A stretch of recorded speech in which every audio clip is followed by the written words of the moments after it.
What's up, guys? It's Real Talk Wolves here to talk about the latest in the NBA and really all sports coming around this season. Let's start it off with the biggest story in the sports world right now, LeBron James's decision 2.0 coming up. I think the best fit for him, in all honesty, would be the 76ers. Now, I would personally prefer to see him in a Warriors uniform. Just because of him and Steph Curry, the chemistry they would have, and what it would mean for the game of basketball to see the two biggest talents come together. The two biggest talents of the last 20 years come together and create some sort of spectacle in the sports world, I think would be really special. LeBron James has obviously not really said much about where his choice is going to be, but we've heard a lot from reporters around the NBA. Like Shams saying that his top three are the Heat, Sixers, and Cavaliers. However, we don't really know how true that is. Because it seems that Rich Paul doesn't even know where he's going to land, and it seems to me like LeBron James is the only person who knows. Now let's look at the second choice. It seems like for him would be Miami. Him and Giannis and Bam would be a big three. But it's a very paint-oriented big three. I fear with not much spacing on the team, it would end up looking a lot like the Lakers. I believe with Russell Westbrook, AD, and LeBron on the team, there was a big lack of shooting and honestly, inconsistency with availability.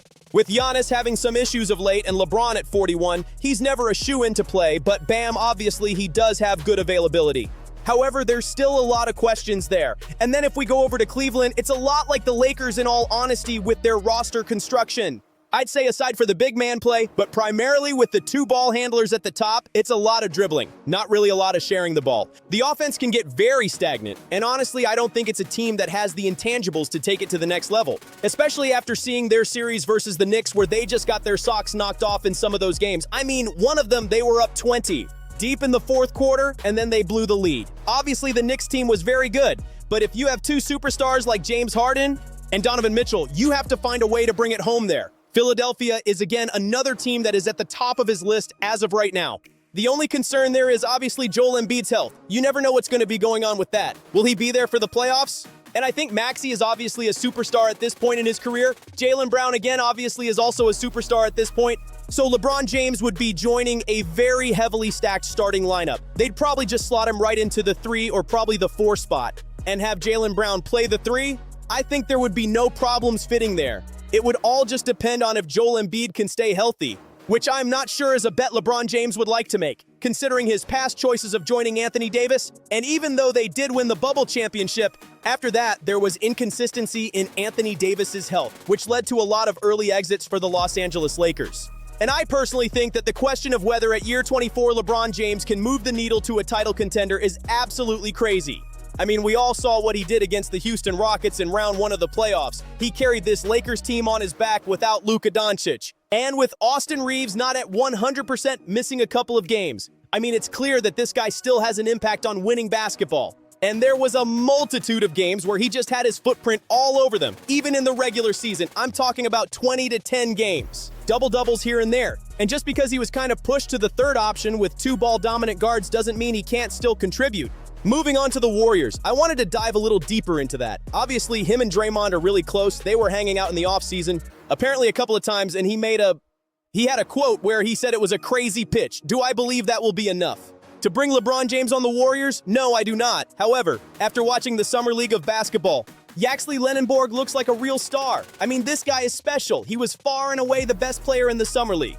And I think this is a guy where you can slot him into a starting position at this very young age, and he'll give you 15, 8, and 3 in his rookie season. I mean, he looks like a guy who can play winning basketball right now, and I think that could be another factor for LeBron James. That he doesn't have to wait for Jimmy Butler, who knows what's going to happen. Is he going to be 100%? He doesn't have to wait to see that, because he knows there's already a budding star right there, and it seems like he wants to play more than 1 year, so when you're looking into year 2, who knows if he could be even an all-star in year 2, which he's already 23 years old. So, I mean, he's more primed than anyone, in my opinion, to take over. And the next team that looks like to be on his list is Minnesota. I don't think he would ever choose Minnesota just because of the weather.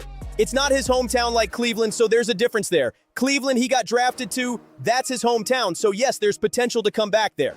Minnesota, there's no really ties to Minnesota with him, and I don't think LaMelo Ball is the type of player LeBron James wants to count on. To win championships just from LaMelo's past in Charlotte, he's never really been a winning player, so a lot of stuff is still up in the air with Minnesota.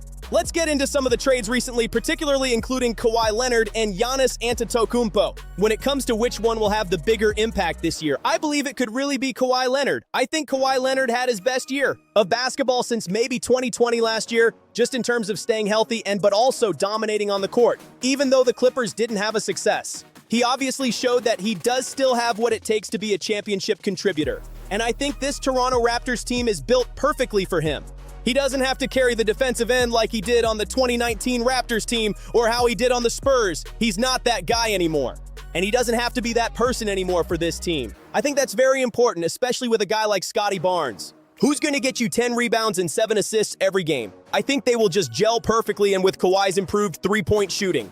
I mean, it will be scary for the Raptors this year. The Heat, they still have a lot to do in my opinion besides Bam and Giannis. There's no one on the Heat who I really trust. I mean, Andrew Wiggins had a very good year with the Warriors in 2022. But since then, it's been pretty shaky. And they obviously did not retain Norman Powell, so that is a big question of concern for them.